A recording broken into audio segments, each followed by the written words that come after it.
Pai amado, fonte de toda a vida, tu que habitas o centro de todas as coisas e sustentas os universos com tua vontade amorosa, elevamos nossos corações em profunda gratidão. Obrigada, Pai, pelo dom da vida, pela luz da verdade que brilha em nossa mente e pela presença viva do teu Espírito dentro de nós, guiando-nos suavemente a fazer a tua vontade. Hoje, reconhecemos que cada ato de bondade, cada escolha por amor e cada gesto de serviço contribui para a edificação do Ser Supremo.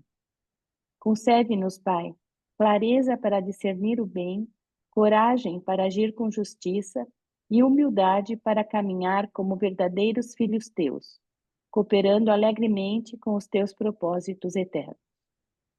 Que possamos ver em cada pessoa um irmão, e em cada momento uma oportunidade sagrada de revelar o teu amor. Faz de nós instrumentos da tua paz e sementes do teu reino. Neste dia, Pai, escolhemos a tua vontade e, ao assim fazermos, vivemos a verdade, expressamos a beleza e servimos o bem para a glória do teu nome e para a realização da tua vontade aqui em Urântia e em todos os universos. Amém. Amém. Amém. Obrigados. Boa noite para quem eu Boa não falei noite. ainda, César, Boa noite, Angélica. Boa Angélica. Boa noite noite. a todos. Muito Feliz bem, retorno.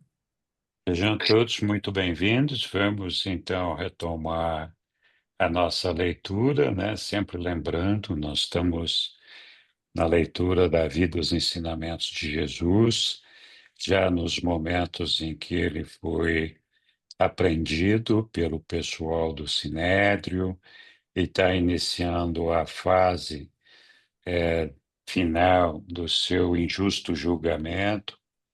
Então, estamos finalizando essa parte da vida de Jesus. Nós vamos retomar a leitura aqui no documento 148 e precisamos, então... 184. É 184, perdão. Eu estou com 148 na cabeça. Precisamos da ajuda de alguém para fazer a leitura aqui. Não vamos brigar, pessoal. Vamos lá, um de cada vez. Eu Posso posso ler? fazer. Não, vai você, Lívia. Tá.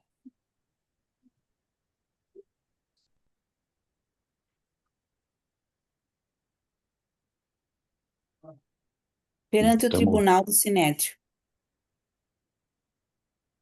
os representantes de Anás haviam instruído secretamente ao capitão dos soldados romanos que trouxesse Jesus ao palácio dele, imediatamente depois de haver feito a sua prisão. O antigo sumo sacerdote desejava manter o seu prestígio de autoridade eclesiástica principal dos judeus. Ele também possuía um outro propósito em deter Jesus na sua casa por várias horas, e que era o de dar tempo para convocar legalmente uma reunião da corte do Sinédrio. Não era legal convocar um tribunal do Sinédrio antes da hora da oferenda do sacrifício matinal no templo, e esse sacrifício era oferecido por volta das 3 horas da manhã. Anás sabia que uma corte de sinedristas estava aguardando no palácio do seu genro, Caifás. Uns 30 membros do sinédrio se achavam reunidos na casa do sumo sacerdote, por volta da meia-noite, de modo a estarem prontos para julgar Jesus quando ele pudesse ser trazido diante deles. Estavam reunidos apenas os membros que se opunham forte e abertamente a Jesus e aos seus ensinamentos, posto que eram necessários apenas 23 deles, para que um tribunal de julgamento fosse constituído. Jesus passou cerca de 3 horas no palácio de Anás, no Monte das Oliveiras, não longe do jardim do Getsemane, onde o haviam capturado.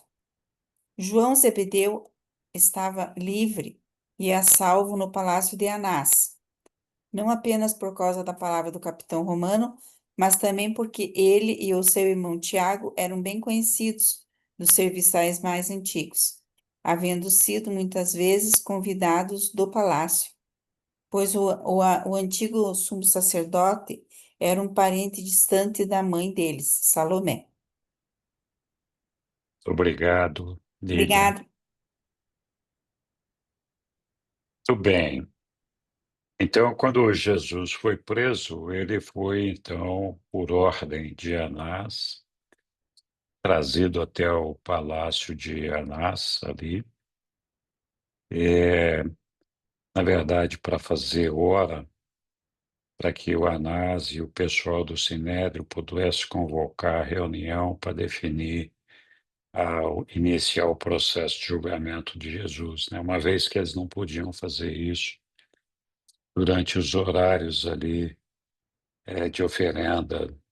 Nós não podemos esquecer que estávamos na época de Páscoa ali em Jerusalém, né? Anás era um parente distante da mãe de João, e Jesus havia estado com ele numa oportunidade anterior.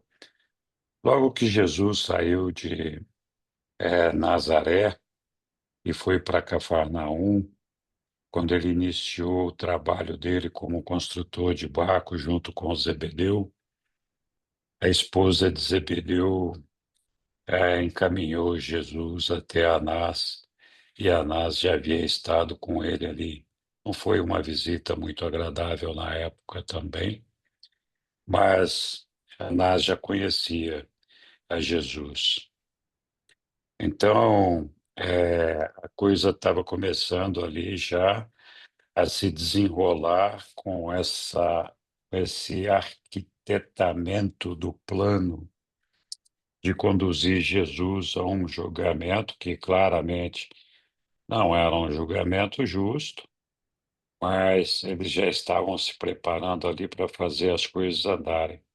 Como eles mesmos falam ali, João, que era filho de Zebedeu e apóstolo de Jesus,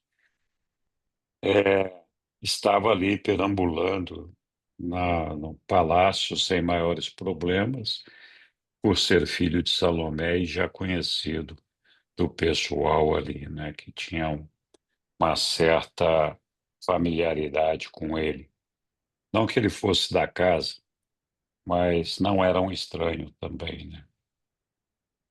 Então, isso, não sei se todo mundo conhece a história ali de Anás, mas ele era um antigo sumo sacerdote e queria preservar ali a autoridade dele sobre o sinédrio, né? Muito bem. Não sei se alguém quer acrescentar alguma coisa aí a esse parágrafo que nós lemos, diga lá, Boa noite, bom vê-los a todos. bem-vindo. Tivemos férias. Bom, enfim, podia pôr a tela 2, por favor? Tela 2. Sim, está lá. Pois então, eu Não, vou não tá, não. 02. Amor, você não tá Espera um pouquinho. compartilhando. Desculpem, vou compartilhar. Agora sim. Então, eu vou ler a última frase do 02 e comento no final. Estavam reunidos apenas os membros que se opunham forte e abertamente a Jesus e aos seus ensinamentos, posto que eram necessários apenas 23 deles para que um tribunal de julgamento fosse constituído. E chamou a atenção porque, aparentemente, nos textos anteriores, o sinédrio, quase no nível de 100%, era contra Jesus e queriam a sua morte. E aqui está parecendo que houve uma manipulação política para fazer uma reunião na madrugada, onde aqueles, aqueles que eram leais à ideia de matar Jesus estivessem reunidos. Ou seja, não fizeram uma reunião à luz do dia com a somatória, com a integralidade do tribunal. Até parece a armação do nosso STF ou de algumas sessões da Câmara. É apenas para destaque. Grato. Obrigado. Obrigado, Aélio. Alguém mais Eu só quer? queria perguntar uma coisa. Perguntar não, compartilhar, sei lá. Quando você estava falando de Anás, que Jesus já tinha se encontrado com ele, foi com Anás que Jesus, logo depois da morte de José, ele, ele foi lá falar, foi com Anás que ele foi falar pedindo um reembolso, um ressarcimento pela morte, já que Sim, José foi morto, né, na construção de um edifício público, etc. E que Anás negou isso para ele. Foi isso, né? foi isso. Isso. Diga, Não, só para Aélio. confirmar. Não foi com Anás, foi com Herodes. Eles estavam construindo um palácio para Herodes, onde José foi preso preso não, José morreu e depois Jesus foi com a mãe reivindicar o valor que era devido. Se eu entendi a tua pergunta. Então, na verdade, José É, morreu fazendo é, o palácio do Herodes. Foi, não sei se eu tá entendi tua certo. pergunta, eu estava distraído. Não tem, Essa é a Sinédrio é um pergunta. assunto religioso Tá e Herodes certo, é um Aélio. assunto político. Então, se eu entendi tua pergunta, não tem nada a ver com assunto religioso. É um assunto político e o Herodes foi um sacana sem vergonha. Isso, Salvo o o melhor juízo. Herodes foi com o Herodes mesmo. Mas Anás esteve com Jesus antes, por recomendação da mulher de Zebedeu. Da Salomé, Não né? era Salomé, né? Muito bem. Obrigado, Aélio. Obrigada. Vamos lá, então, continuar a nossa leitura aqui. Estamos agora no interrogatório aqui de Anás, no item 1. Quem é que vai ler para nós?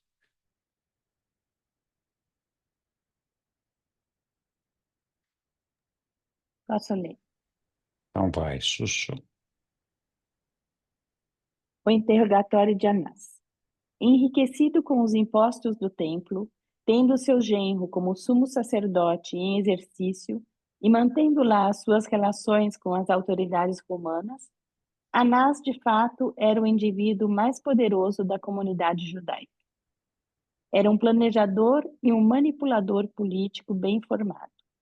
Desejava ter o controle dessa questão ligada a Jesus, pois decisões muito importantes ele temia confiá-las integralmente ao seu genro, que era brusco e precipitado. Anás queria assegurar-se de que o julgamento do mestre fosse mantido nas mãos dos saduceus.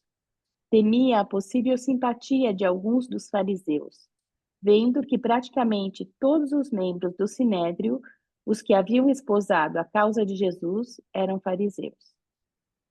Anás não via Jesus há vários anos, desde a época em que o mestre, ao apresentar-se na sua casa, saiu imediatamente dali ao deparar com a frieza e a reserva com que fora recebido. Anás chegou a pensar em prevalecer-se dessa antiga relação e então intentou persuadir Jesus a abandonar as suas pretensões e deixar a Palestina. Ele estava relutante em participar do assassinato de um bom homem e supunha que Jesus chegasse a escolher deixar o país em lugar de ter de submeter-se à morte.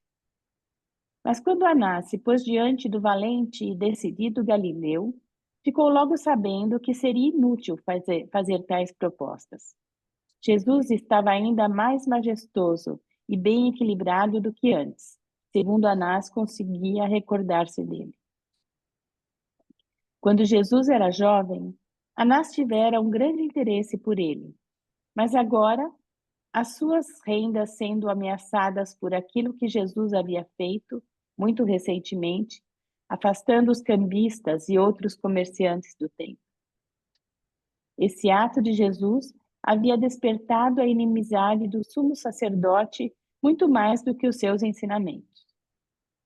Anás entrou na sua espaçosa sala de audiências, sentou-se em uma grande cadeira e mandou que Jesus fosse trazido diante dele. Após observar silenciosamente o mestre por uns momentos, ele disse: Tu compreendes que algo deverá ser feito quanto aos seus ensinamentos, já que estás perturbando a paz e a ordem do nosso país. E quando Anás olhou inquisidoramente para Jesus, o mestre examinou fundo nos olhos dele, mas sem dar nenhuma resposta. De novo, Anás falou: Quais são os nomes dos teus discípulos, além de Simão Zelote, o agitador? De novo, Jesus olhou de cima para baixo, mas nada respondeu. Anás ficou consideravelmente perturbado com a recusa de Jesus de responder às suas perguntas, tanto que lhe disse: Tu te importas com o quanto estou sendo amigável contigo, ou não? Não tens nenhum respeito pelo poder que eu detenho para definir sobre as questões do teu futuro julgamento? Depois de ouvir isso, Jesus disse: Anás, sabes que poderias não ter nenhum poder sobre mim se assim não fosse permitido pelo meu Pai. Alguns gostariam de destruir o Filho do Homem porque são ignorantes. De nada sabem direito. Mas tu, amigo, tu sabes o que está fazendo. Como podes, pois, rejeitar a luz de Deus? A maneira amável com a qual Jesus falou a Anás quase o confundiu. Mas ele havia já determinado na sua mente que Jesus devia deixar a Palestina ou morrer. E assim, tomou coragem para perguntar: O que exatamente estás tentando ensinar ao povo? O que tu alegas ser? E Jesus respondeu: Tu sabes muito bem o que eu tenho falado abertamente ao mundo. Eu tenho ensinado nas sinagogas e muitas vezes no templo, onde todos os judeus e muitos dos gentios têm ouvido a mim. Nada eu disse secretamente. Por que então perguntas sobre os meus ensinamentos? Por que não convocas aqueles que me ouviram e não perguntas a eles? Sabes bem que toda Jerusalém ouviu aquilo que eu disse, ainda que não tenhas ouvido esses ensinamentos por ti mesmo. Antes, entretanto, que Anás pudesse replicar, o administrador dirigente do palácio, que estava bem perto, estapeou Jesus no rosto com a própria mão, dizendo: Como ousas responder ao sumo sacerdote com tais palavras? Anás nada fez para repreender seu administrador, mas Jesus dirigiu-se a ele dizendo: Meu amigo, se o que eu tiver dito é o mal, então dá testemunho contra o mal. Mas se eu tiver dito a verdade, por que deverias golpear-me? Embora lamentasse que o seu administrador tivesse batido em Jesus, Anás era orgulhoso demais para levar em conta essa questão. Na sua confusão, ele retirou-se para uma outra sala, deixando Jesus sozinho com os criados da casa e os guardas do templo por quase 1 hora. Quando voltou, chegando até o lado do mestre, ele disse: Tu alegas ser o Messias, o libertador de Israel? E disse Jesus: Anás, tu me conheces desde a época da minha juventude. Sabes que eu não pretendo ser nada, a não ser o que o meu Pai designou para mim. E que eu fui enviado a todos os homens gentios, tanto quanto aos judeus. Então Anás disse: Foi dito para mim que tu pretendes ser o Messias. Isso é verdade? Jesus olhou para Anás, todavia, e respondeu apenas: Assim o dissestes tu. Por volta desse momento, chegavam mensageiros do palácio de Caifás para perguntar a que hora Jesus seria levado diante da corte do Sinédrio. E, já que estava próximo ao alvorecer do dia, Anás julgou ser melhor enviar Jesus amarrado e sob a custódia dos guardas do templo até Caifás. Ele próprio seguiu um pouco atrás dele. Obrigado, Sussu. Muito bem, pessoal. Alguém quer comentar?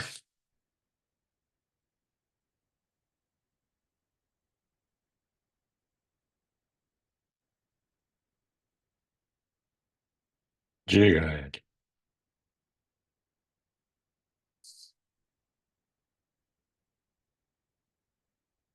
Seu microfone está fechado, Aélio.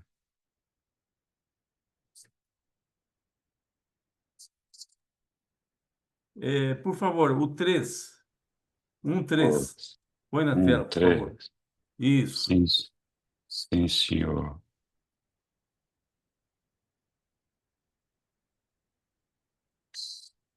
Para Olá, mim, Aélio. então, lá Hum, para mim, esse 1, 3 explica muita coisa com relação à atitude do sumo sacerdote em relação a Jesus. E eu vou lá, vou ler a última frase. Esse ato de Jesus havia despertado a inimizade do antigo sumo sacerdote. Quem é o antigo sumo sacerdote? Caifás. Muito mais do que os seus ensinamentos.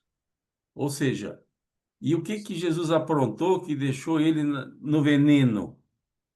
Jesus expulsou os cambistas do templo, porque Jerusalém recebia muitos judeus expatriados. E esses judeus expatriados traziam moedas de outros impérios, de outros reinos, de onde vinham. E esses cambistas faziam uma grana federal nas instalações do templo. Então, é apenas um destaque. Obrigado. Obrigado, Aélio. Algum outro comentário?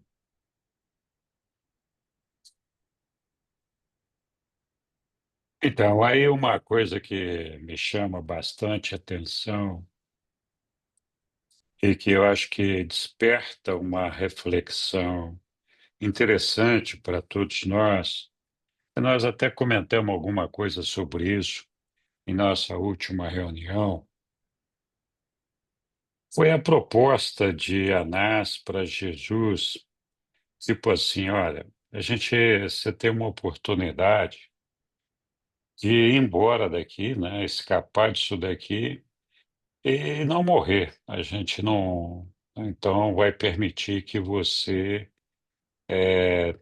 possa ir para onde você quiser, desde que você abandone a sua ideia de ficar perturbando o pessoal do Sinédrio aqui, né?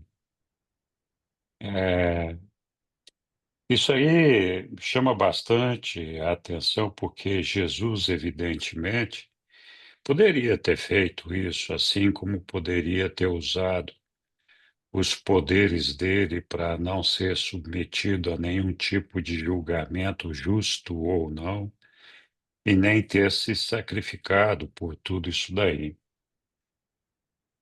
Mas vamos admitir aqui a possibilidade, né, que Jesus dissesse para Anás, ou Anás, toca aqui, companheiro, né, toca aqui, eu vou me mandar daqui e vocês esquecem de mim, está tudo certo, né?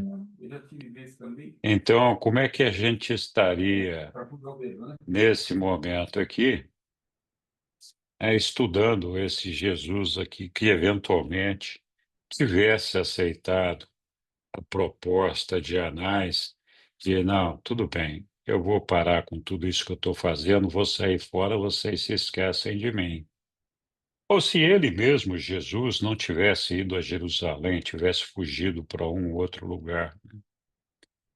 Ou ainda, se Jesus falasse, não, eu sou Deus e aqui, como Deus, eu vou fazer aquilo que eu quero e vocês não vão poder me alcançar, não podem me tocar, né?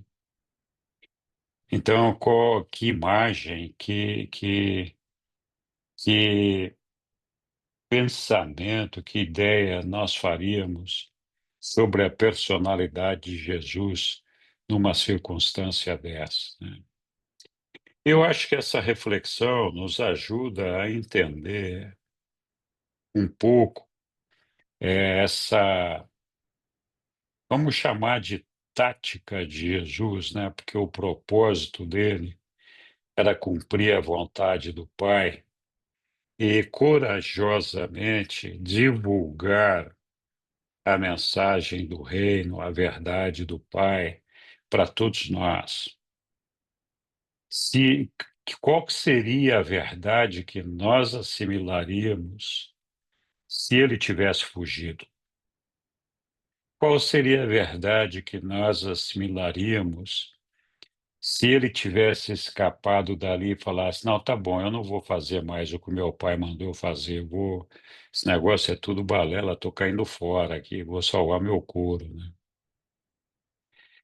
Então, essa reflexão é importante porque a gente faz muita confusão sempre com essa questão da entrega de Jesus para que ele fosse sacrificado da maneira como foi pelos seus algozes. E muitos de nós fazemos uma interpretação errada da vontade do Pai, da vontade do próprio Jesus a esse respeito. Então, acho que essa passagem me chama muito a atenção. E eu faço uma reflexão muito profunda sobre a valentia de Jesus em se manter, acima de tudo, cumpridor da vontade do Pai, e não só cumpridor da vontade do Pai, mas de mostrar a todos nós a fé que ele tinha, a coragem que ele tinha de enfrentar essas situações, e mais do que isso, né, de estar tranquilo e confortável, sabendo que aquilo ali não era o fim dele, né? Que a vida dele continua com o Pai e de que aquilo ali era só um momento da vida dele e que ele deixou para a gente como um exemplo de fidelidade ao Pai, de amor ao Pai, de amor por todos nós, de não nos trair no sentido de dizer, olha, vocês aqui eu já ensinei o que tinha que ensinar, mas eu vou salvar meu couro, né? Então, é uma passagem muito interessante e que me traz um pensamento muito profundo a respeito desse ensinamento específico de Jesus, dessa determinação de Jesus, né? E que faz com que eu admire e ame ainda mais a esse Jesus que se entregou com tanta vontade ao Pai e a todos nós, né? Então, muito legal. Muito bem. Alguém quer fazer algum outro comentário a respeito disso ou de qualquer outra coisa dessa passagem?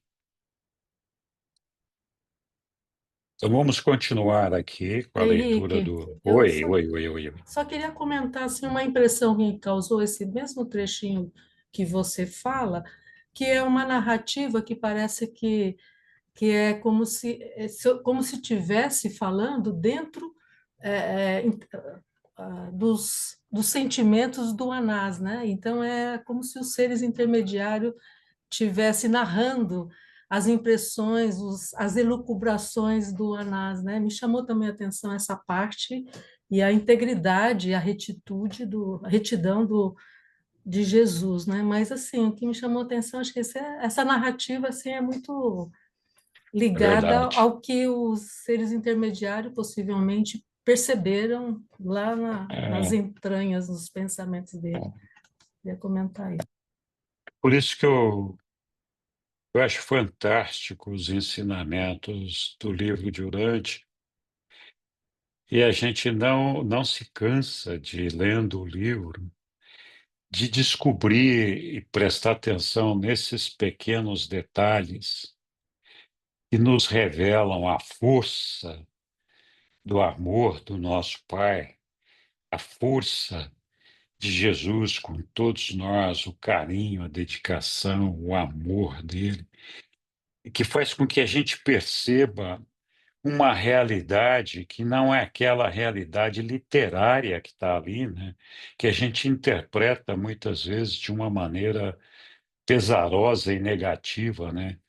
É, toda essa situação me faz pensar muito nessa retidão de Jesus, nesse exemplo dele, nessa determinação dele de mostrar para nós: olha, o Pai está do nosso lado, vocês não devem se preocupar, está tudo certo, nada de mal vai nos acontecer. Né? Então, é muito bonito essa passagem, mas é claro, quando a gente lê assim, de en passant, a gente não presta muita atenção nesse e muitos outros detalhes, né? A gente vai passando batido e depois, numa 25ª leitura, você fala: puxa vida, como é que eu não me percebi dessas coisas antes, né? E é isso que é maravilhoso nesses ensinamentos de Urântia, porque a gente, aos pouquinhos, vai ganhando uma compreensão, uma dimensão, cresce dentro da gente desse amor que o nosso Pai tem por todos nós e do desejo dele que a gente se aproxime dele. É uma coisa impressionante. Eu fico maravilhado com essas descobertas. É muito legal. E sabe, Henrique, É, é, o que é, é grandioso isso, né? Esse amor que Deus tem, que todo esse pessoal que vem descendo até nós tem, até os seres intermediários, né, que nos amam, é, os serafins. Mas o que eu lamento é que a gente imagina que a distância é tão grandiosa e que, na verdade, não é, porque a não sombra é do mesmo? Pai permeia todos nós a todo instante, né? E quando Deus se manifesta, né? Personaliza o filho ou cria o filho e tudo vai acontecendo, na verdade, o que está acontecendo ali é que o universo ele vai expandindo e dá a sensação de que a gente vai indo para longe, não é? Mas Pois a é, gente está é, perto e a gente esquece disso a todo instante, que o Pai está em nós, não é é que nós verdade. estamos no Pai, né? O lamentável é isso, é que a gente, É, no dia a dia, né, nessa limitação que não nos permite perceber ou sentir a presença do Pai, faz com que a gente se entristeça, com que tudo fique mais difícil e que até o projeto grandioso do Pai fique distante, quando na verdade ele está acontecendo minuto por minuto nas nossas vidas, não é é? O verdade. nosso Isso ajustador está trabalhando instantaneamente, ali, a cada segundo, em nós, mas a gente é tão frio que a gente não consegue sentir essa maravilha, né? é isso mesmo, Suelene. Muito bom, muito obrigado. Eu que agradeço. Bom, muito bem. Mais alguém? Ou continuamos aqui na nossa leitura? Vamos lá. Momentos difíceis esse da vida de Jesus. E para todos nós devemos relembrarmos essas coisas. Mas vamos lá. Vamos lá, agora nós vamos ver a historinha do Pedro, né? No pátio. Alguém quer fazer a leitura para a gente, por favor? Eu posso Eu ler. vou ler. Ó, Tá bom, então, vamos lá. vai, Eu, Sueli. Vai você depois. vamos lá. Eba! Pedro Não no vale puxar o pátio. cabelo, hein? Disputa, né? Vamos lá, Pedro no tudo. pátio. Quando a companhia de guardas e de soldados aproximou-se da entrada do palácio de Anás, João Zebedeu estava caminhando ao lado do capitão dos soldados romanos. Judas havia ficado a uma certa distância para trás, e Simão Pedro estava ainda mais atrás. Depois de João entrar no jardim do palácio, junto com Jesus e os guardas, Judas veio ao portão. Mas vendo Jesus e João, tomou a direção da casa de Caifás, onde sabia que o verdadeiro julgamento do mestre teria lugar mais tarde. Logo depois que Judas saiu, Simão Pedro chegou. E como ficou diante do portão, João o avistou exatamente quando iam levar Jesus ao palácio. A porteira que tomava conta da entrada conhecia João. E quando este falou com ela, pediu que deixasse Pedro entrar. Ela prontamente consentiu. Pedro, ao entrar no pátio do jardim, foi até a lareira de carvão, buscando aquecer-se, pois a noite estava muito fria, e sentia-se deslocado ali entre os inimigos de Jesus. E, de fato, não se sentia no seu lugar. O mestre não instruíra a ele que ficasse perto e disponível, como pedira a João. Pedro deveria estar com os outros apóstolos que haviam sido especificamente avisados para não colocar suas vidas em perigo durante o momento do julgamento e da crucificação do seu mestre. Pedro jogou fora a sua espada pouco antes de chegar ao portão do palácio, de modo que entrou desarmado no jardim de Anás.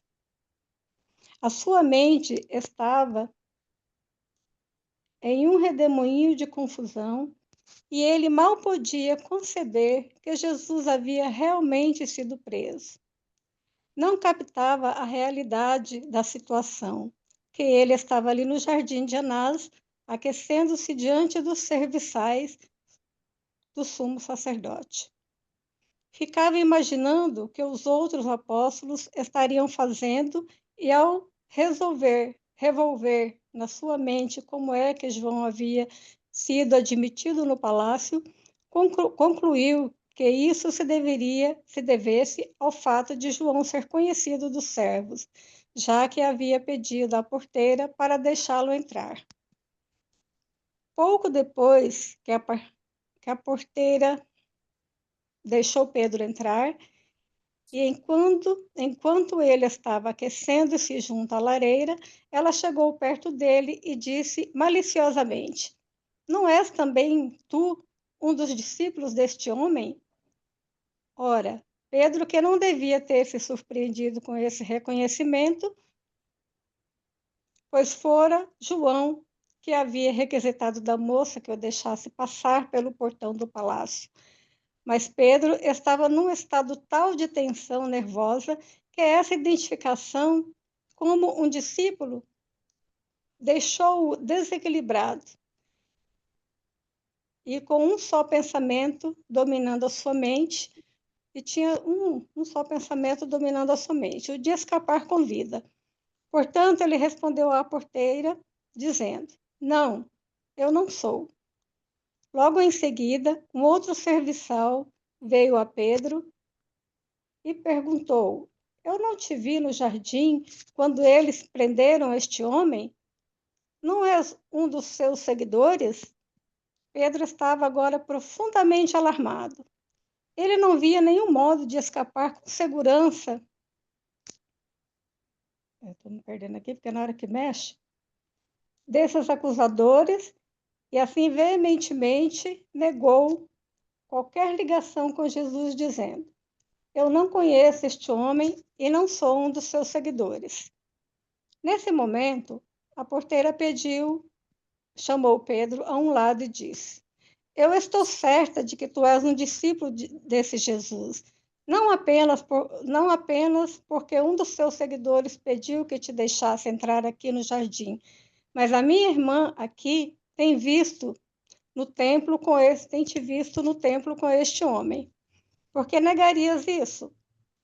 Quando Pedro ouviu a criada acusá-lo, ele negou qualquer ligação com Jesus, com muito praguejar e com juramentos, dizendo novamente: Eu não sou um seguidor deste homem. Eu sequer o conheço. Eu nunca ouvi falar dele antes. Pedro saiu de perto da lareira por um momento enquanto caminhava pelo jardim. Ele bem gostaria de ter fugido dali, mas temia atrair as atenções sobre si. Sentindo frio, voltou para perto da lareira e um dos homens ali perto disse: Certamente tu és um dos discípulos deste homem. Esse Jesus é galileu, e a tua fala te trai, pois também falas como um galileu. E novamente Pedro negou qualquer ligação com seu mestre. Pedro estava tão perturbado que buscou escapar do contato com seus acusadores, saindo de perto do fogo e permanecendo só próximo à entrada. Depois de 1 hora nesse isolamento, a porteira disse à sua irmã, a porteira e a sua irmã tiveram oportunidade de passar por ele. E ambas, de novo, acusaram-no de modo provocador de ser um seguidor de Jesus. E, de novo, ele negou a acusação. Acusaram-no de modo provocador, de novo. Espera aí, gente. De novo, exatamente depois de haver negado uma vez mais qualquer ligação com Jesus, o galo cantou. E Pedro lembrou-se das palavras de aviso faladas a ele pelo seu mestre. Mais cedo, naquela mesma noite. Enquanto ele estava ali, de coração pesado e esmagado pelo sentimento de culpa, as portas do palácio abriram-se para que passassem os guardas que levavam Jesus até a casa de Caifás. Quando o mestre passou por Pedro, viu sob a luz dos tocheiros a marca de desespero no rosto, anteriormente tão seguro de si mesmo e aparentemente valente do apóstolo. E voltando-se, Jesus olhou para Pedro. Pedro jamais se esqueceu daquele olhar enquanto viveu. Era um olhar de piedade misturado a um amor tal que nenhum homem mortal jamais contemplou na face do Mestre. Depois que Jesus e os guardas passaram para fora dos portões do palácio, Pedro seguiu-os, mas só até uma certa distância. Ele não conseguia ir adiante. Sentou-se ao lado da estrada e chorou amargamente. E depois de ter derramado essas lágrimas de agonia, Pedro se pôs de pé a caminhar para o acampamento, esperando encontrar o seu irmão André. Ao chegar no acampamento, encontrou apenas Davi e Zebedeu, que enviou um mensageiro para conduzi-lo até onde o seu irmão estava escondido em Jerusalém. Toda a experiência de Pedro aconteceu no jardim do palácio de Anás, no Monte das Oliveiras. Ele não seguiu Jesus ao palácio do sumo sacerdote Caifás. O fato de Pedro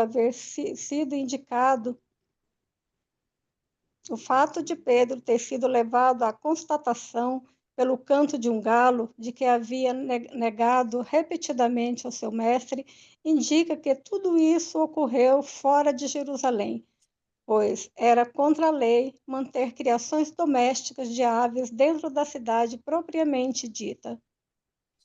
Antes que o cantar do galo encaminhasse Pedro de novo ao seu bom senso, ele havia pensado apenas enquanto andava, a fim de se aquecer para... Gente, vou começar de novo esse parágrafo.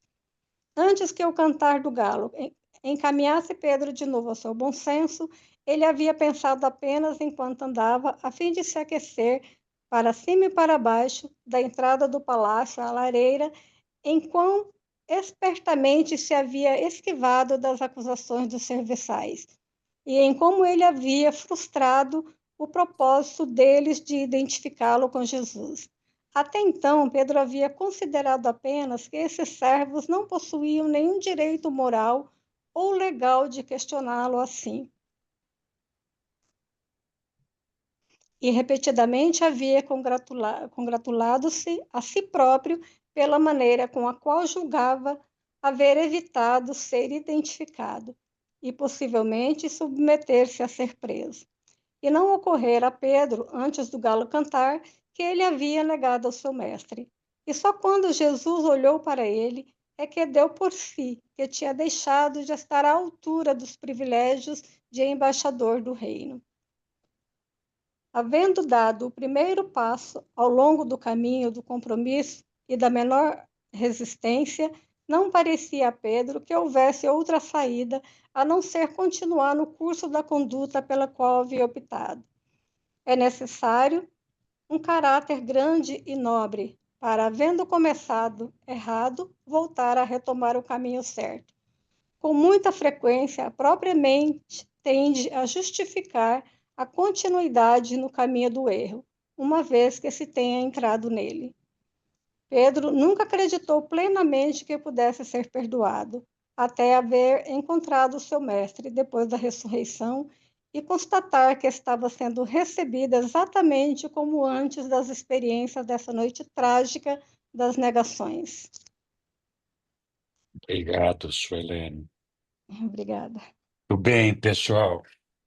Quem quer tecer algum comentário?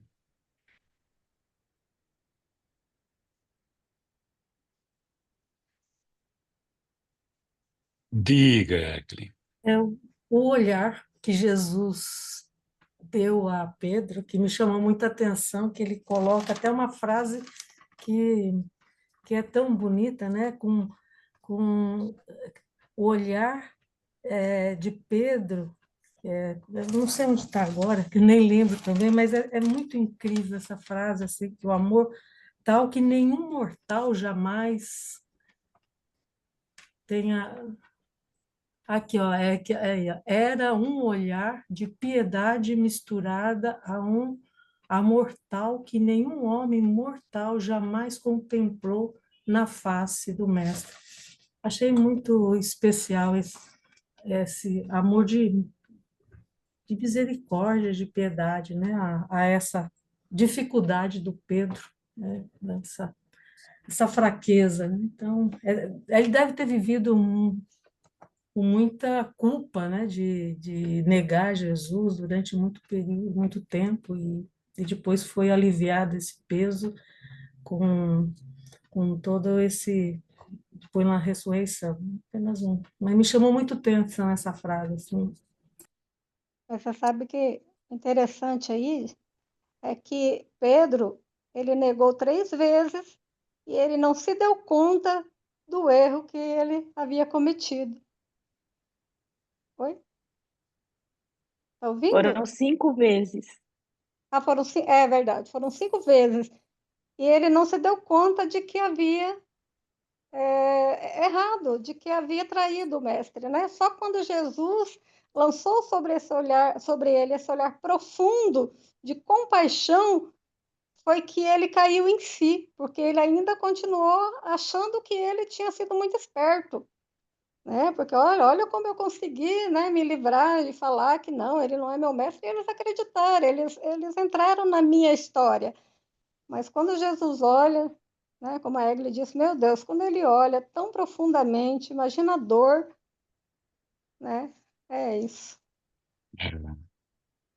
Um fato curioso aí é que Jesus convidou João a acompanhar ele durante o trajeto todo. Falou: olha, para onde eles me levarem, você vai atrás. Ele pediu a João que estivesse sempre presente. E para todos os outros, ele falou: se escondam, não apareçam, fiquem quietos, não venham aí perturbar ninguém, fiquem quietos aí onde vocês estão. O que Pedro achou que ia fazer? Qual que era a ideia na cabeça dele? De que maneira ele estava achando que ele ia ajudar Jesus? Muitas vezes a gente segue impulsos do nosso coração, buscando soluções e coisas que a gente nem sabe como vai resolver, e aí acaba acontecendo esse tipo de coisa. Na verdade, o resultado muitas vezes é pior do que se a gente não tivesse feito nada, tivesse ficado quieto e cumprido as ordens, né?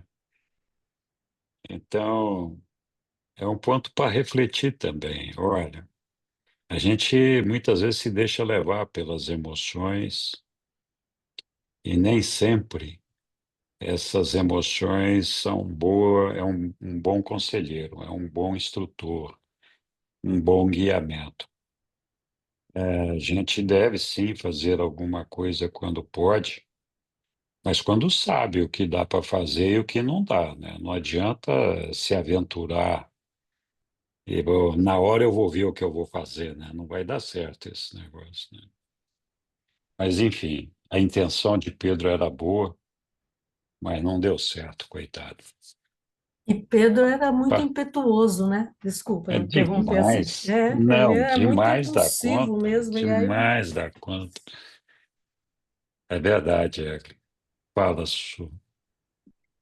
É, é, Pedro mostra um pouco o que é a gente mesmo, né? Quando está diante de um perigo muito grande e, e a gente, quando a gente erra e mesmo percebendo às vezes que a gente está errado, a gente continua naquilo, porque a gente não tem força de sair daquela mentira, vamos dizer assim, né? Eu acho que isso mostra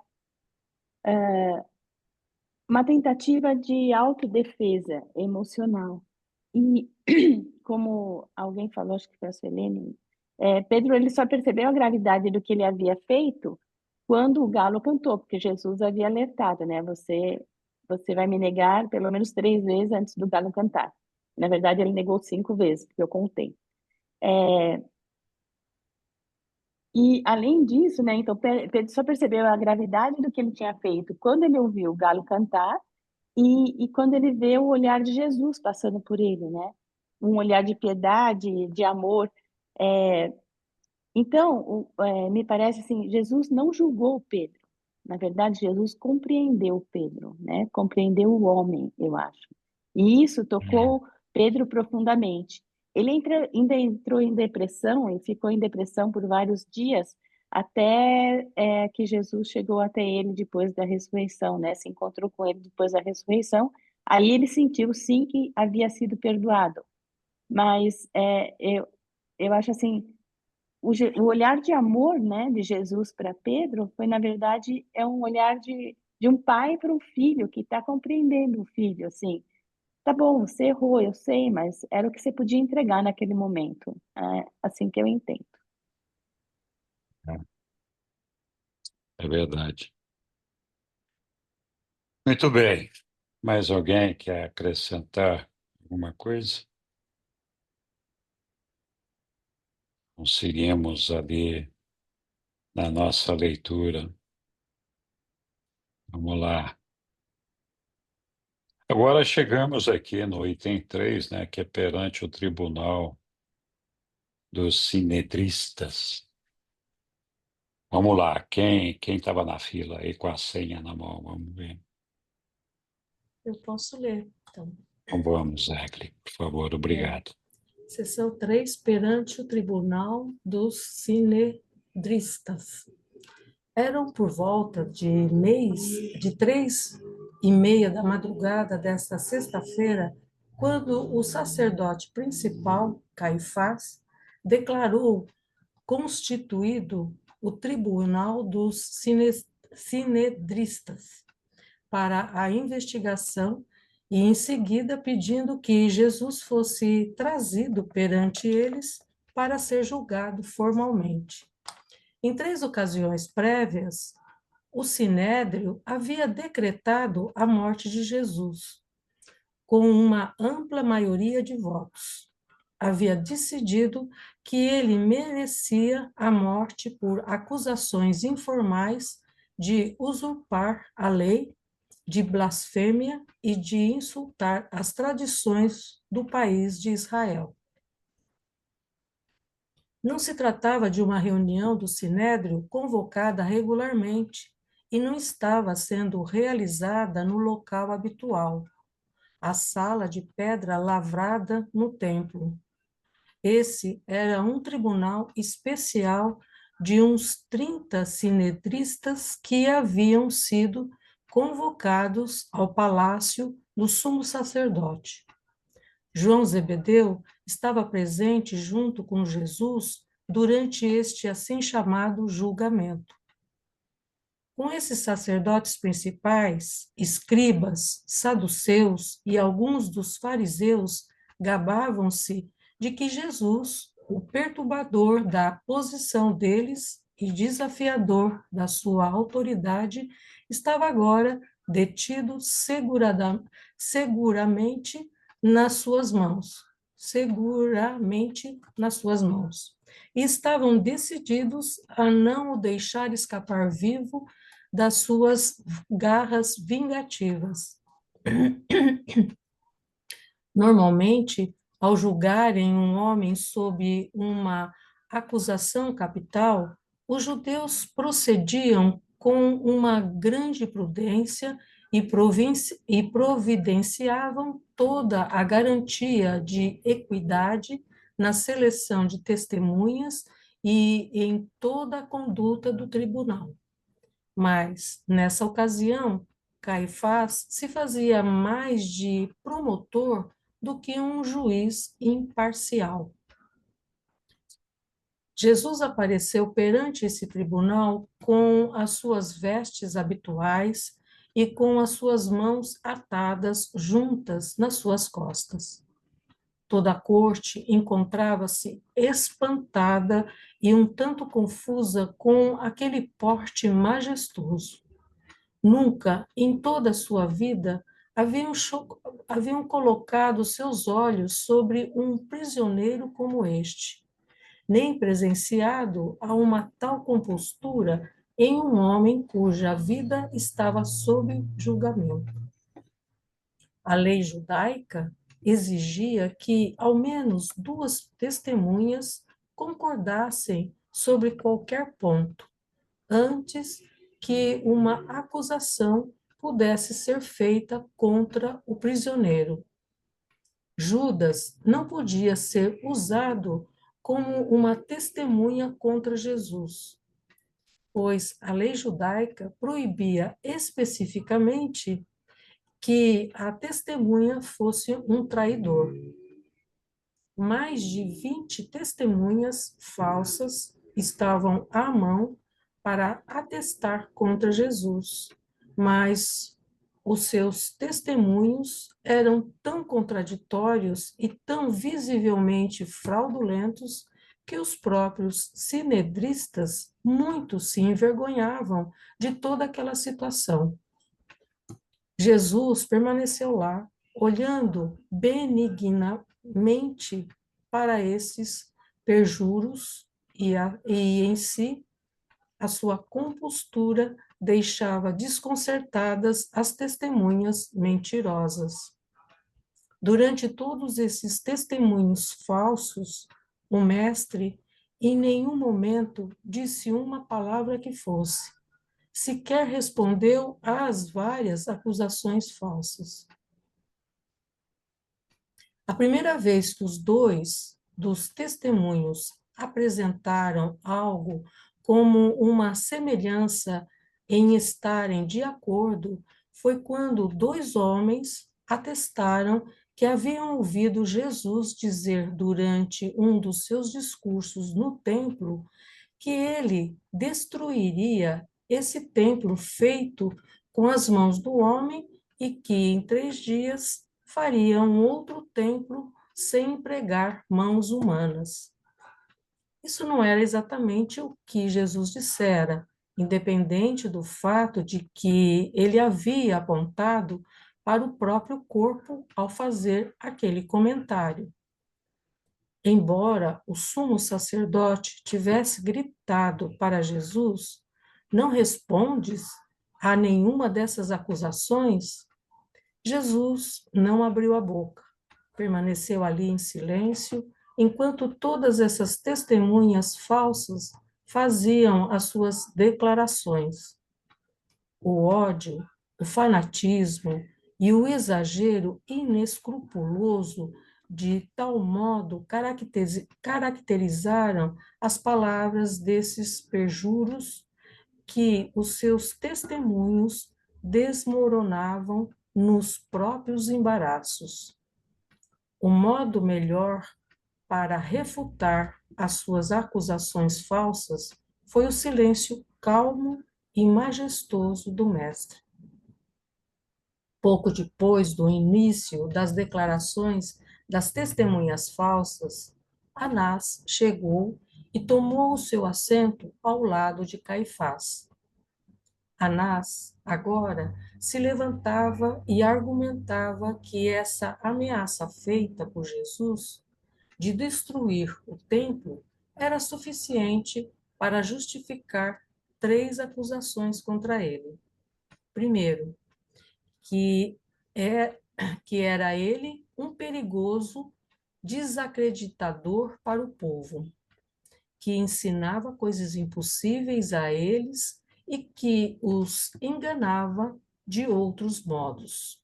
2, que era um revolucionário fanático que advogava que colocassem mãos violentas no templo sagrado, ou então, como poderia destruí-lo? 3, que ensinava magia, pois prometera construir um novo templo e ainda sem a ajuda das mãos. O sinédrio inteiro já tinha concordado que Jesus era culpado por transgressões das leis judaicas, as quais demandavam a sua morte. Mas eles estavam agora mais preocupados em desenvolver acusações a respeito da sua conduta e dos ensinamentos, que servissem como justificativa para que Pilatos pronunciasse a sentença de morte ao prisioneiro. Eles sabiam que deviam assegurar o consentimento do governador romano antes que Jesus pudesse legalmente ser levado à morte. E Anás estava decidido a continuar a fazer parecer que Jesus era um instrutor perigoso demais para ser deixado em liberdade junto ao povo. Mas Caifás não podia mais suportar a visão do mestre ali, com um perfeito domínio de si e um silêncio inquebrantável. Ele pensava saber que, ao menos, um modo pelo qual o prisioneiro pudesse ser induzido a falar. E assim, ele acorreu até o lado de Jesus e, sacudindo o seu dedo acusador no rosto do mestre, disse: Eu te conjuro, em nome de Deus vivo, a que nos diga se és o libertador, o Filho de Deus. Jesus respondeu a Caifás: Eu sou. Logo irei para o Pai, e em breve o Filho do Homem será investido com o poder e uma vez mais terá soberania sobre as hostes do céu. O sumo sacerdote, ao ouvir Jesus dizendo essas palavras, ficou excessivamente enraivecido e, rasgando a sua veste externa, exclamou: Que necessidade temos de mais testemunhos? Vede, agora todos vós ouvistes a blasfêmia desse homem. O que pensais agora que deve ser feito a esse blasfemo e usurpador da lei? E eles todos responderam em uníssono: Ele é digno de morte e que seja crucificado. Jesus não manifestou nenhum interesse por qualquer pergunta feita a ele, quando diante de Anás ou dos sinedristas, exceto pela pergunta relativa à sua missão de auto-outorga. Quando perguntado, era ele o Filho de Deus? Jesus respondeu instantânea e inequivocadamente, de modo afirmativo. Anás desejava que o julgamento continuasse ainda e que as acusações de uma natureza definida a respeito da relação de Jesus com a lei e com as instituições romanas fossem formuladas para uma apresentação subsequente a Pilatos. Os conselheiros estavam ansiosos para levar essas questões rapidamente a um fim, não apenas porque era dia da preparação para a Páscoa, e nenhum trabalho secular devia ser feito depois do meio-dia, mas também porque eles temiam que Pilatos pudesse a qualquer momento voltar a Cesareia, capital romana da Judéia, pois estava em Jerusalém apenas para a celebração da Páscoa. Entretanto, Anás não deve ter êxito em manter o controle da corte. Depois que Jesus, de um modo inesperado, havia respondido a Caifás, o sumo sacerdote, se adiantou e esbofeteou no rosto com a própria mão. Anás ficou verdadeiramente chocado quando viu os outros membros da corte ao passarem por ele antes de sair da sala, cuspindo no rosto de Jesus, e muitos deles de um modo zombeteiro, espateando-o no rosto com a palma das mãos, com as palmas das suas mãos. E assim, em desordem e confusão inauditas, essa primeira sessão do julgamento sinedrista de Jesus terminou depois das 4:30 da manhã. 30 juízes falsos, cheios de preconceitos e cegos pelas tradições, com as suas testemunhas forjadas, têm a pretensão de julgar o justo Criador de um universo. E esses acusadores extremados ficam exasperados com o silêncio majestoso e com a presença magnífica desse Deus homem. O seu silêncio é terrível de suportar. A sua palavra é destemidamente desafiante. Ele permanece inarredável diante das ameaças deles e não se intimida com os seus ataques. O homem julga a Deus e ainda assim ele os ama. E se pudesse, os salvaria. Obrigada. Obrigado. Obrigado, Eglin. Legal. Bem, pessoal, boa noite aos recém-chegados.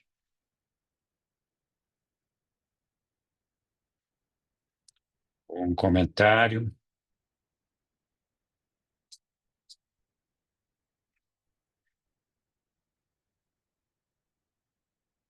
Aspecto interessante desse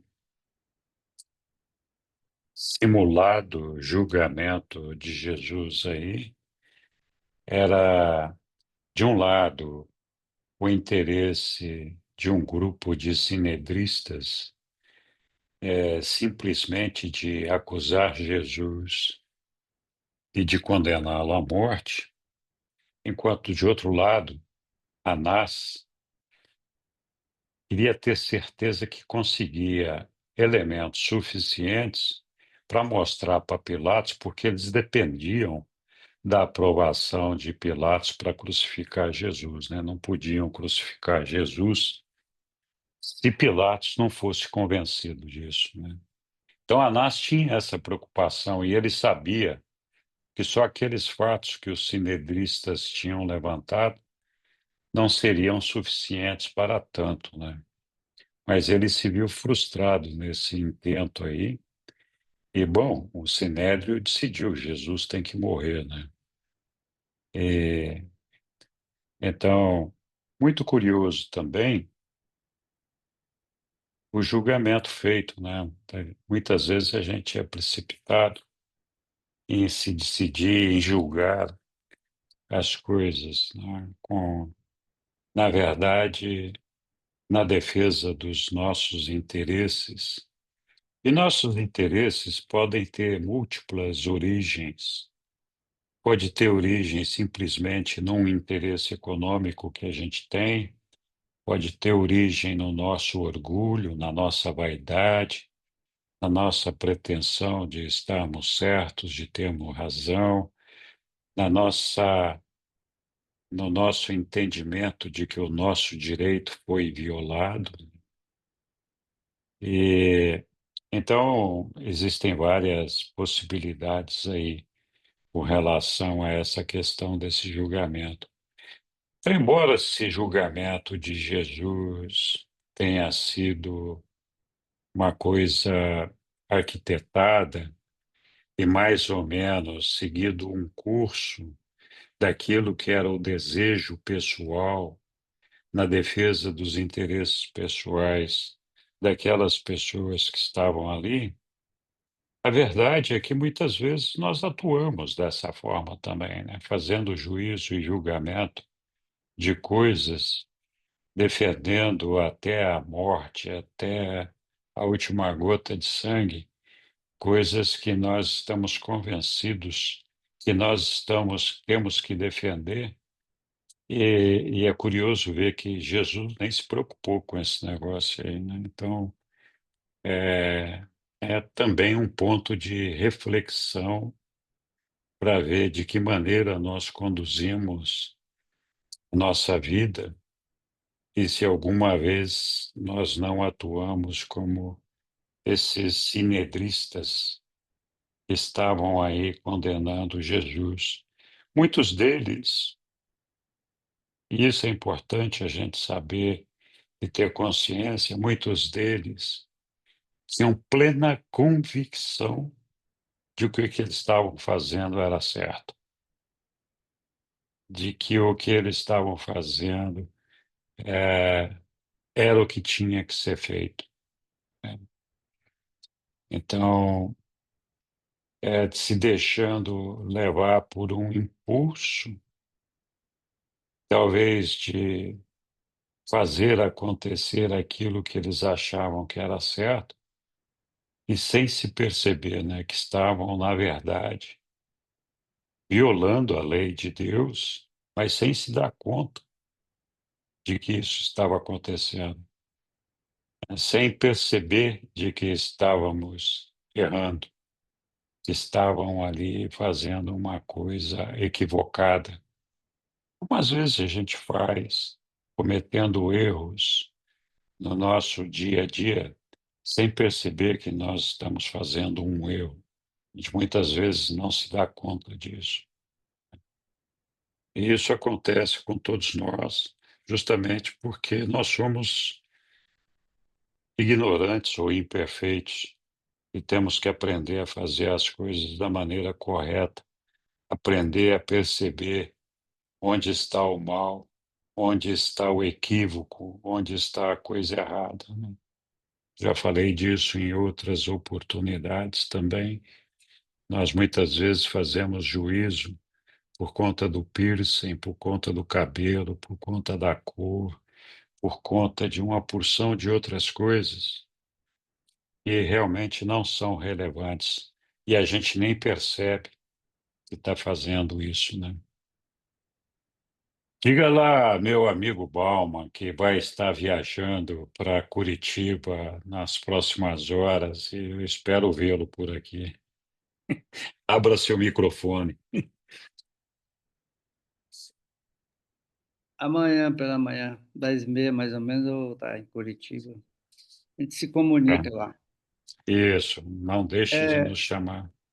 uma observação que eu queria fazer é que os líderes, quer dizer, uma é a proposta, não é a proposta, é o estado de ser do crente que acompanha esses interesses da religião institucional, né? A outra é a consciência que os líderes têm, eles sabem que estão enganando, eles têm essa consciência, os líderes. Por isso que Jesus bateu neles assim tão fortemente, né? chamando de raça de víboras, hipócritas e tal. Então, essa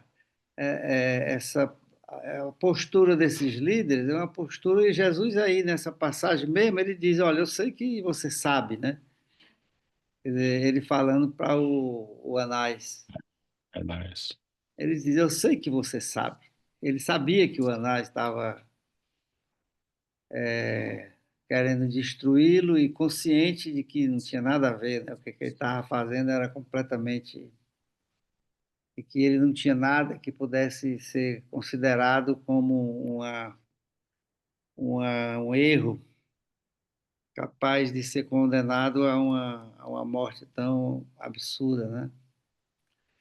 A outra é que essa mesma postura dessa religião institucional que condenou Jesus é a mesma postura que tem as religiões institucionais, porque isso é filosófico.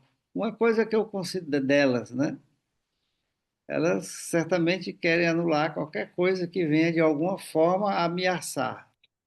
De um lado, o dinheiro, que é aquela expressão que ele usou no começo do texto, né, onde ele diz que uma das causas mais contundentes, uma das ações mais contundentes de Jesus foi ter acabado com aquela feira ali na entrada do templo, né, vendendo especialmente os cordeiros e estatuetas e outras coisas que... A outra é o poder. Então, o texto descreve essa questão do poder muito nos detalhes, né? Que o Anás sentou numa cadeira de espaldo alto, né? Exatamente para simbolizar. Ainda hoje esses símbolos existem do mesmo jeito, né? Então, e nós, muitas vezes, embora com um conhecimento extremamente elucidante, né? Como é o conhecimento que Urântia nos transmitiu e nos transmite, a gente continua ligado a esse povo, né? Atribuindo a ele qualquer poder de nos ajudar na, na nossa espiritualização. Então, é preciso que a gente compreenda que a religião institucional, ela, para os leitores dedicados e consagrados, ele não tem mais sentido, né? Já é uma fase superada para eles, né? Então, eram essas observações que eu tinha para fazer. Na verdade, eles criaram uma situação aí extremamente manipulada, né? Parece o Tribunal de Contas, o Superior Tribunal de Contas do Brasil. É igualzinho. Só que um é político, o outro é religioso. Mas a natureza deles é a mesmíssima, né? Interesses frustrados, né, por uma ação esclarecedora, Jesus na missão dele, de que a gente possa despertar de que a construção dele é interior, né, do homem, não tem nada fora do homem. Isso aí é só isso é suficiente para acabar com todas as religiões institucionais que existem. É uma ameaça profunda, embora uma ameaça de longo prazo, né? E o livro fala isso muito bem quando diz que a vida nos estágios de luz e vida é muito simples. É porque não tem nada, não tem mais nada para fazer, é tudo interno, né? Não tem igreja, não tem templo, não tem dízimo, não tem sabidão criando fato para tomar o dinheiro do crente. Então, as ambições são muito mais controladas, né? Mas por conta da objetividade que a vida dele passa a ter. Então, essas coisas assim que o cristão, na verdade, é uma grande ameaça às religiões institucionais. O que eu vejo de vantagem da época para cá, para hoje, que eu acho que essa é uma conquista da humanidade interessante, que a gente pode hoje estar aqui e chamar o Papa de hipócrita, né, de raça de víbora, e não ser preso. em ser condenado à morte. Eu acho que essa é uma vantagem que aconteceu, uma conquista da sociedade, né? Mas o Papa ele é parecidíssimo com isso aí, né? Os conceitos e as... Isso não é só o Papa, não, né? Os líderes religiosos, de um modo geral, né? É, Isso vale para qualquer tipo de religião institucional, porque essas religiões não têm absolutamente nada a ver com a religião de Jesus. é. Não há, mas em todos os ângulos e aspectos da vida, nós sempre temos a defesa dos interesses próprios, pessoais, individuais ou de grupos, né? Não importa. A questão é que muitas vezes, ou a maioria das vezes, esses interesses eles são divergentes, são conflitivos, né? E é isso que leva a esse tipo de situação. A gente não tem uma unidade em torno do mesmo, não tem um interesse comum, né? E aí as batalhas, os conflitos continuam e a gente sempre justifica ah, o direito a ter razão sobre a nossa opinião, o nosso interesse, a nossa defesa, a nossa. E, na verdade, o que falta mesmo é o interesse comum, né? O interesse unificador que possa trazer a paz e unificar as pessoas. É por isso que eu estava dizendo que esse simulado de julgamento de Jesus se aplica em diferentes aspectos da vida humana de todos nós, né? Porque nós podemos não estar condenando ninguém à morte, podemos não estar crucificando ninguém, mas a gente tem essa dificuldade de trazer a unidade para poder estarmos mais amorosos e amigos e partícipes da construção do reino de Deus, né? Felizmente, os interesses divergentes nos levam a esses conflitos. Mas tudo Agora, bem, é um aprendizado. mas eu queria E, só fazer uma observação adicional para É, fechar aqui a minha fala, é que de lá para cá, a única coisa que eu acho que se mantém praticamente irremovível assim no desenvolvimento humano é a dificuldade que nós temos de compreender que a construção e a ação da religião de Jesus é interior. A gente tem sim, enorme dificuldade. E isso é o que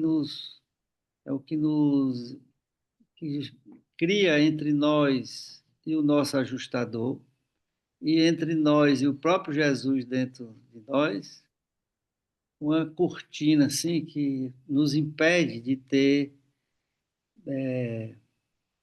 mestria na mente, porque essas forças estão tudo na mente. Então a gente tem um grande impedimento de penetrar no interior, e é lá onde reside o tempo, onde você tem que orar. E é isso que eles não, que a religião institucional não tem mais condições de, porque tem um templo exterior, tem uma ação exterior ao homem. Ele lança o homem para longe de Jesus. é, Quando você está aqui com o texto na mão, você está se afastando de Jesus, né? Porque aquele texto ali não, pode até lhe dar uma motivação interior emotiva, mas em termos de evolução espiritual é o seu distanciamento. E é aí onde tá a pedra que a religião institucional põe na frente do homem. Para superar tudo isso aí leva muito tempo, muitas vezes, pelo menos comigo me custou muito tempo. E aí a gente ansiedade. isso vê, aí. aí a gente vê, né, Tabosa, Henrique, que dentro do que vocês estão falando, que os interesses pessoais, eles prevalecem sobre a fé, sobre a religião, né, que é criada, por quê? Porque você vê, os sacerdotes, lá, fizeram de tudo. Quer dizer, eles acreditavam em Deus e todo aquele que viesse e falasse algo contra a moral deles, aí eles matavam. Então, eles não tinham pudor. Isso a gente vê lá desde o princípio da história. Né? Mesmo que aquela religiosidade que eles tinham, não impediam eles de matar os outros. Tanto que mataram Jesus. Eu acho defendia um Deus todo-poderoso, um Deus, né, raivoso, e eles agiam na mesma linha do Deus que eles criaram. Tanto que Paulo, antes de se converter, né, de receber aquela visão lá, ele matava também todos aqueles que eram seguidores do próprio Jesus. Então, eles não tinham esse discernimento, sei lá, ou essa moral que Jesus prega, né, do amor fraternal, da união e do respeito à vida. E eu acho que é uma coisa muito bacana que uma das coisas que o Lídio Durante traz para nós, que nós temos o privilégio de ler o livro, é que a gente agora sabe a diferença entre o erro, entre o mal, entre o pecado e entre a iniquidade, né? Nós sabemos que se a gente julgar, é melhor que a gente não julgue, né? Isso é bíblico e também os reveladores falam, melhor que a gente não julgue. Então, e aquele vigiai que Jesus traz lá nos evangelhos, né, que os apóstolos traz para nós, orai e vigiai sem cessar. Então, nós temos a oportunidade hoje de observar cada minuto a nossa atitude e tentar remediar aquilo que a gente faz, com um pedido de desculpa. Olha, eu passei do limite. Olha, né, minha conduta não foi assertiva. Não é só a gente reconhecer, nossa, meu Deus, errei, puxa vida. Não, é ir lá no outro e reconhecer aquilo que a gente fez, aquilo que distancia a gente da vontade do Pai. Né? Então, para nós, eles lá, talvez no passado, eles não soubessem a diferença entre esses 4 fatores, mas nós hoje sabemos. A gente aprende nas igrejas, principalmente na católica, é o pecado capital. Qualquer coisa você pecou, você vai para o inferno. Né? Graças a Deus não é assim, que eu acredito que o inferno nem exista mais. Né? Já acabou o purgatório, já acabou o inferno, né? Vamos dormir 1000 anos, vamos dormir milênios, sei lá, mas a gente não vai ferver no fogo do inferno a vida inteira. Mas para a gente que tem consciência de que qualquer falta que a gente comete dói na consciência, então é bom a gente lembrar desses 4 fatores aí: o mal, o erro, o pecado e a iniquidade. Né? Que o erro mais pecado, né, que permanece nele, né, é a iniquidade. Não é legal isso? Isso é bacana demais. A gente poder vigiar e saber o que a gente está vigiando, né? Isso é isso, né? Muito obrigado. Balma, ainda quer falar alguma coisa, Balma? Talvez comentar aí em cima do que a Suelene falou, que esse diálogo e a percepção do aperfeiçoamento moral, né, ela é um diálogo que é principalmente o diálogo entre nós e Deus dentro de nós. Isso aí é que é o tremendo. Né? É entre nós e é o Espírito da Verdade dentro de nós, conceituando que aquela rota que você está é a certa, é dando essa segurança. É assim que hoje eu percebo a característica do funcionamento dessas energias. Então, é interior. Se você vai pedir desculpa ao outro, né, ou não, é uma questão de avaliação em cada caso. Mas o seu crescimento moral é permanente. Você falou uma coisa aí muito interessante, que é vigiar e orar. Hoje eu estou compreendendo, né, que vigiar e orar é você mesmo dentro de você, porque é de lá que vem as energias ou para a sua destruição, dependendo da sua decisão, ou para o seu crescimento interior, né, espiritual. Mais ou menos por aí. Eu quero só repetir uma coisa, que o processo ou a ambiência da religião, da operação da religião de Jesus é completamente pessoal e interior. Precisa de mais absolutamente nada. Essas energias e a construção que eles fizeram de você é uma coisa tremenda. Então, essa construção é absolutamente interior. Aí, isso, ao mesmo tempo, alivia o homem e dá a ele um destemor quase que absoluto, que vai cada vez se crescendo mais, né? E, ao mesmo tempo, vai reforçando a fé por aquilo que ele ainda não conseguiu chegar e ver, porque o que ele já viu não precisa de fé, ele já viu, aconteceu, é aquilo. É isso. Bem bom. Muito obrigado. Mas alguém quer falar alguma coisa? Nós seguimos adiante aqui. Já temos tempo para mais um pedacinho aqui. Vamos lá. Vejamos, então, a hora da humilhação, né? Alguém quer ler para a gente isso aqui? Ups, Posso ler. então leia, por favor. A hora da humilhação. A lei judaica então exigia que, na questão da Desculpe. declaração da sentença de morte, houvesse 2 sessões do tribunal. Essa segunda sessão devia ser efetuada no dia seguinte ao dia inicial. E o tempo entre as duas, os membros do tribunal deveriam passá-lo em jejum e reclusão. Mas esses homens não podiam esperar até o dia seguinte para confirmarem a sua decisão de que Jesus devia morrer. E esperaram apenas 1 hora. Nesse meio tempo, Jesus foi deixado na sala do tribunal sob a custódia dos guardas do templo, que, com os servos do sumo sacerdote, se divertiam em lançar todas as espécies de indignidades sobre o Filho do Homem. Zombaram dele, cuspiram nele, esbofetearam-no com crueldade. E batiam-lhe no rosto com um vergalhão e diziam: faze uma profecia, tu, libertador, sobre quem foi que bateu em ti.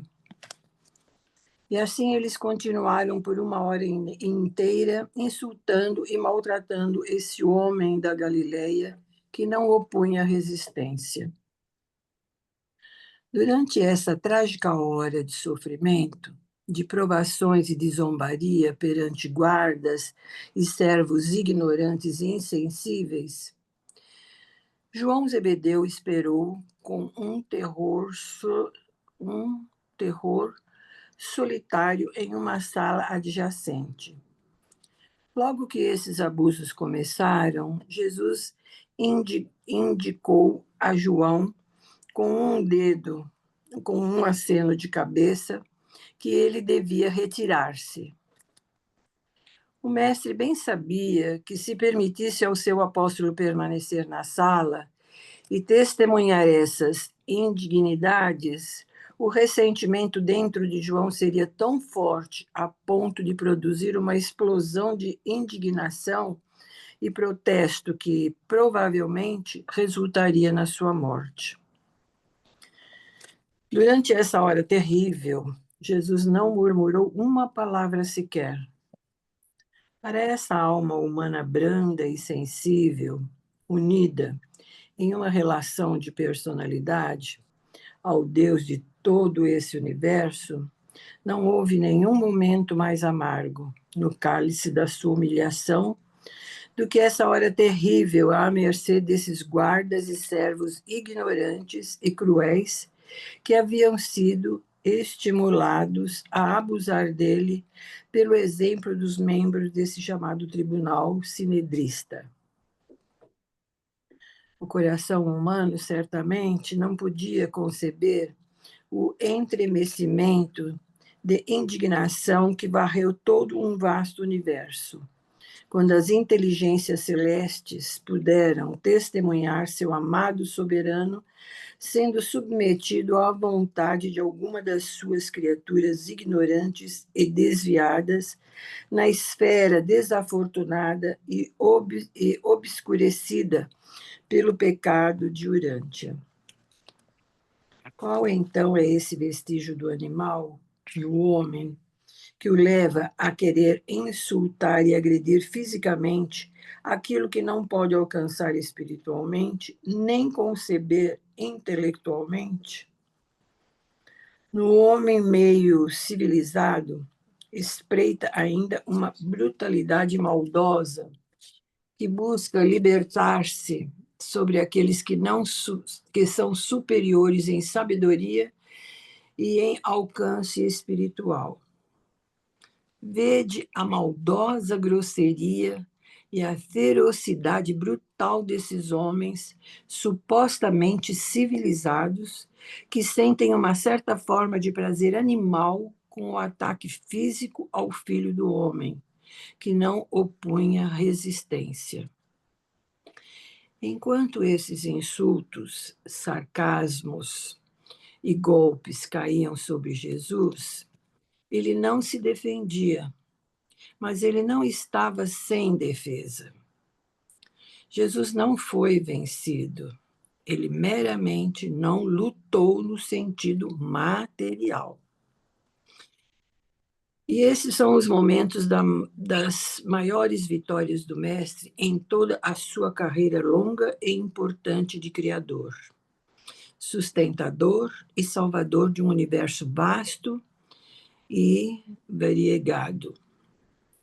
Tendo vivido em sua plenitude uma vida para revelar Deus ao homem, Jesus está agora engajado em fazer uma revelação nova e sem precedentes do homem para Deus. Jesus está agora revelando aos mundos o triunfo final sobre todos os medos do isolamento da personalidade da criatura. O Filho do Homem finalmente conseguiu a realização da identidade como Filho de Deus. Jesus não hesita em afirmar que ele e o Pai são um. E na fase do fato e da verdade dessa experiência suprema e superna, ele exorta todos os crentes do reino a tornarem-se um com ele, como ele e o seu Pai são um. A experiência viva na religião de Jesus, assim passa como ele e o seu Pai são um. Opa, acho que eu repeti. A experiência viva na religião de Jesus, assim passa a ser a técnica segura e certa por meio da qual os mortais, espiritualmente isolados e cosmicamente solitários da Terra, tornam-se capazes de escapar do isolamento da personalidade, com todas as suas sequelas de medo e de sentimentos associados de desamparo.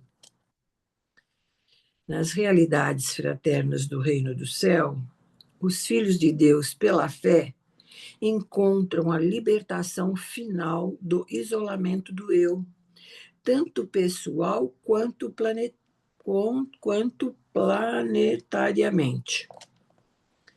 O crente, conhecedor de Deus, experimenta crescentemente o êxtase e a grandeza da socialização espiritual em uma escala universal. A cidadania no alto, associada à realização eterna do sentido divino de alcance da perfeição. Obrigado, Angélica. Bem, comentários aí, pessoal? Eu queria fazer um comentáriozinho. Paz. Eu sinto assim que existe o pecado, mas ele só é pecado quando a pessoa julga. Então, quando a gente julga, a gente não está usando a compreensão, né? A misericórdia. A gente não está usando uma série de requisitos e de princípios cristãos para com o nosso próximo, porque eu vejo assim que uma coisa é constatação. Então eu olho para um indivíduo jogado e eu não julgo. Ai, nossa, nós temos aqui no prédio, tínhamos, agora já mudou, um rapaz que era médico. Ele não conseguia sair da droga, ele foi internado várias vezes, os pais eram super religiosos, ele mesmo era muito inteligente, espiritualizado, meditava, acendia incenso, fazia tudo para se recuperar, mas não conseguia. E como é que eu vou julgar, me fala? Achando, não, porque ele é inteligente, ele é culto, ele tem o lado espiritual e não consegue sair dessa. Não sei, eu não sei como é que funciona essa droga, se é tão difícil assim sair dela, não é? Então, eu acho que quando a gente julga, quando a gente, assim, passa a não admirar, vamos dizer, a pessoa que está com problema, eu acho que a gente está pecando. Agora, se eu constato, ai, ele é drogado, mas sabe lá por que que ele chegou na droga, sabe lá por que que ele não consegue sair da droga. Então, no momento que eu olho com amor para essa pessoa, sem julgamento, apenas constatando, porque não adianta a gente falar, não, eu não vou ver a mazela dele, não, eu tenho que ver só o divino nele. Não, eu estou vendo que ele é isso. Mas eu não posso olhar ele com desdém, com desamor, não é? Eu tenho que olhar ele como filho de Deus que está perdido e que a qualquer momento ele pode ser recuperado. Então, é isso. Eu acho muito importante a gente nunca julgar, sabe? A gente sempre olhar com um olhar de mesmo piedade, de compaixão, de amor, né? E, claro, pedir para que Deus tenha piedade e consiga recuperá-lo, né? Só isso.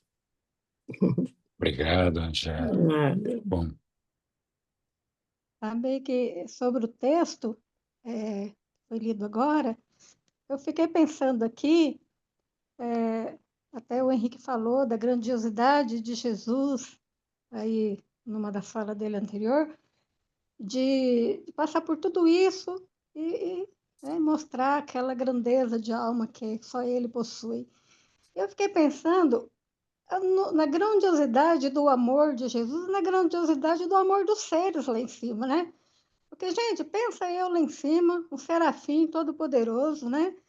Vendo o meu pai lá sendo massacrado pelas criaturas dele. Acho que eu ia matar pelo menos um raiozinho, assim, para dar uma sacudida no planeta, né? E eles, coitados, eles só lamentavam, Senhor, como pode uma coisa dessa, né? Como você se deixa maltratar pelos seus filhos, por aqueles que você criou com tanto amor. Então, é amor demais, né? Para mais de metro que esse povo tem na gente, né? Só essa observação. é O Novo verdade. Testamento, o Novo Testamento, né? Jesus trouxe a lei do amor, né? Acabou com a lei de Italião, olho por É, olho, né? Dente por dente. É, Só amor. só é. amor. As nossas lutas, algumas vezes, têm valores e propósitos equivocados. A gente muitas vezes não percebe, mas a gente se pega justamente na defesa, na luta por valores que a gente acha que são elevados, que são extremamente importantes para nós, E quando esses valores que a gente tem em mente são violados ou são agredidos, a gente se sente derrotado, a gente se sente perdido. E o texto aí fala que Jesus, naquela situação ali, ele não foi derrotado em nenhum momento.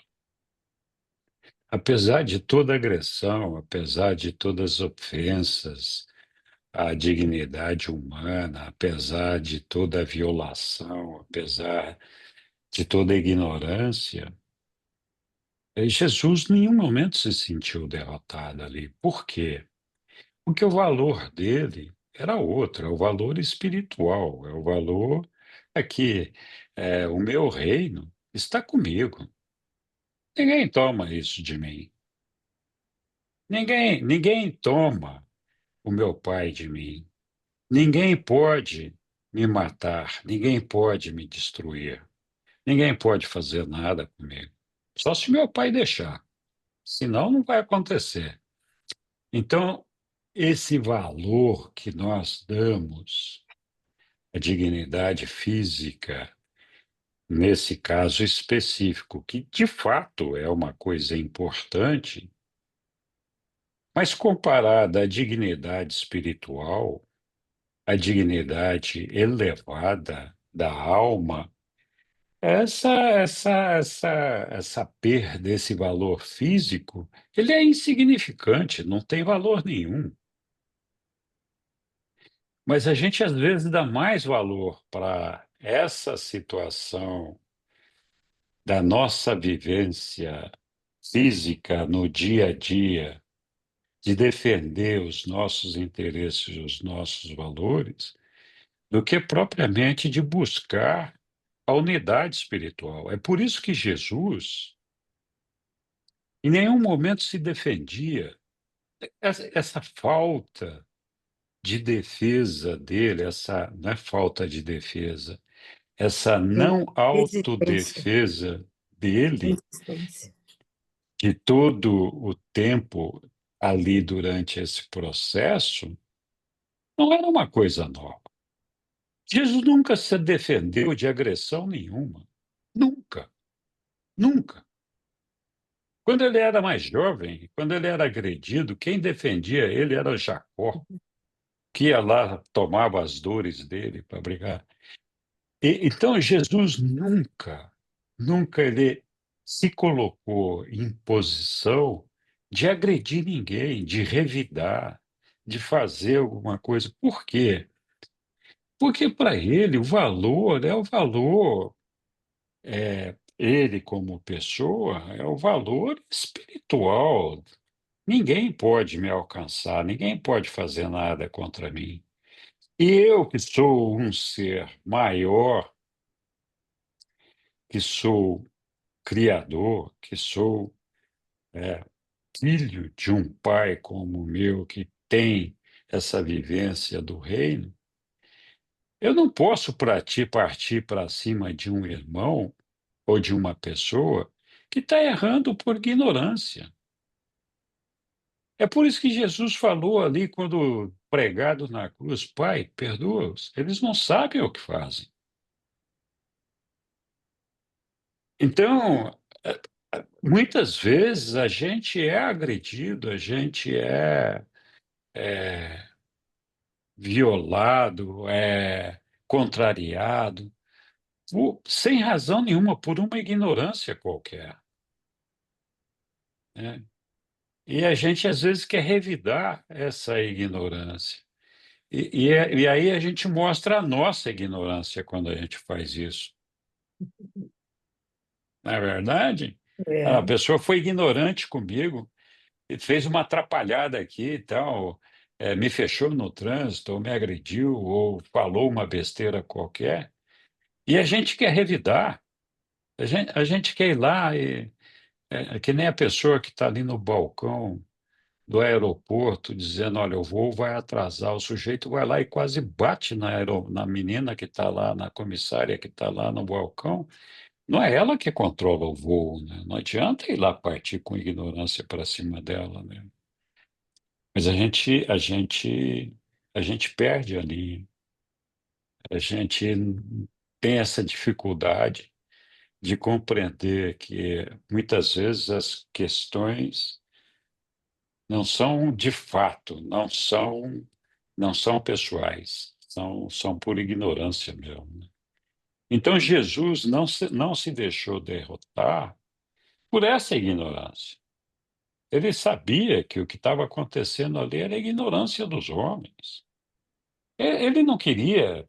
Para que ele ia se defender daquilo ali? Ele não ia convencer ninguém de que o que eles estavam fazendo ali era errado. Por mais que ele fosse convincente, mais que ele pudesse falar, por mais que ele fizesse uma oratória jubilosa ali, ele não ia conseguir mudar a cabeça daquelas pessoas ali naquele momento, né? Então ele percebia claramente, olha, esse povo é um povo ignorante, o que que nós vamos fazer, né? Tem que ter piedade, paciência com essas pessoas aqui. É como ele dizia para os apóstolos: até quando, meus filhinhos, né, eu vou vos suportar, né?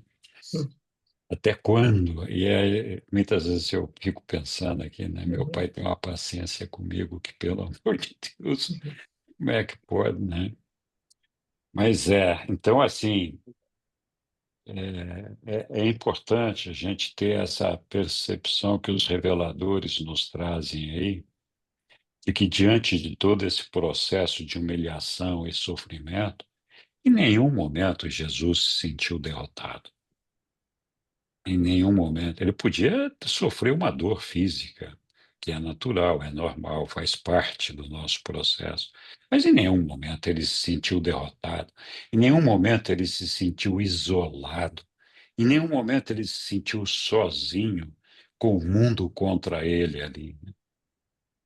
Ele sabia que aquilo ali era só um estágio transitório e que a vida dele está noutra coisa, os valores noutro lugar, né? Então, muitas vezes a gente acha que o mundo está contra a gente, que a gente está isolado, está sozinho, não tem ninguém do nosso lado. O nosso Pai está conosco, Ele está ali do nosso lado. A gente não pode ter esse sentimento de que o mundo está contra a gente, de que as coisas estão contra nós. Temos que ter a certeza de que nós não estamos sozinhos, não estamos isolados. Muito E lindo, acho que Henrique. esse sentimento é o que envolvia Jesus naquele momento ali, de compaixão por aquelas pessoas, de perceber a nossa ignorância, a nossa insensatez, né? E de ficar penalizado, de falar como essas pessoas, né, podem errar tanto, né? Como é que eles podem errar tanto? Mas ele é nosso pai, ele sabe que nós somos imperfeitos e somos assim, a gente está aprendendo ainda, né? Então, é por isso que Jesus dizia que, olha, o que nós temos que trabalhar é para elevar a espiritualidade do homem, elevar a espiritualidade das pessoas. Quando você tem Deus com você, quando você compreende a dimensão do reino de Deus, compreende a sua natureza divina, você não vai fazer com que os problemas da sua vida desapareçam, mas eles vão ficar tão pequenininhos para você, né? Você vai olhar para eles e dizer: bom, isso aqui vai passar, né? Eu vou superar todo esse negócio aqui.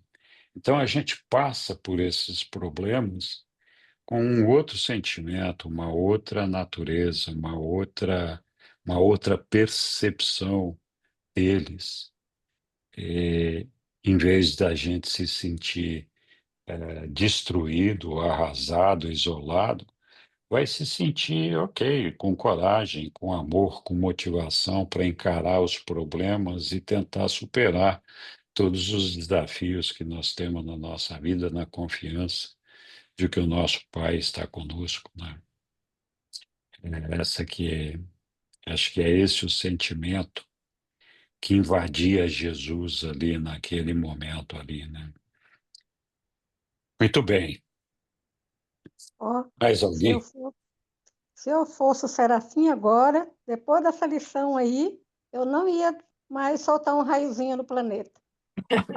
Já mudei de ideia, porque É que a gente- Para isso essa questão existe um grupo, da né? dignidade humana, Para essa questão da conscientizar. dignidade humana é muito forte. Quando o ser humano perde a dignidade dele, imagina um de nós passando o que Jesus passava, a gente tem aquele sentimento de humilhação, né? E a nossa dignidade cai por terra. Então foi muito importante o que você disse, porque a gente não pode esquecer em nenhum instante que o Pai está conosco, assim como esteve com Jesus naquele momento de sacrifício. Exatamente, exatamente. Eu me afligirei com as vossas aflições. Estarei ali do vosso lado. Amém. Segura na minha mão aqui que dá certo. Vamos lá, né?